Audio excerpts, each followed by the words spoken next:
I-try naman natin gumawa ng clay pot rice using a rice cooker. Rar, sarap! First time ko lang magluto nito kaya i-share ko sa inyo kung ano mga ginamit ko. Chicken thigh part, ginger, hiwain lang natin siya na maninipis. Para sa sauce naman, maglagay tayo ng ginger, cornstarch, soy sauce, oyster sauce, black pepper, and then sesame oil. Imekos-mekos lang natin siya and then iset aside.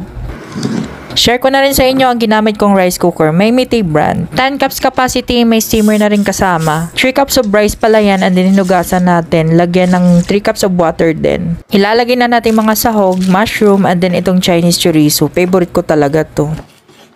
At para mas mabango, lalagyan din natin siya ng green onions. Ilalagay na natin lahat ng ingredients at rice cooker na yung bahala. Pati yung chicken kanina ni marinate natin. Marami pala tong function pero rice function ang gagamitin natin per 45 minutes. Kung gusto nyo pala to, meron ako sa Yellow Basket or yung Shopee link nasa comment section. Meron silang special discount kaya i-grab nyo na guys.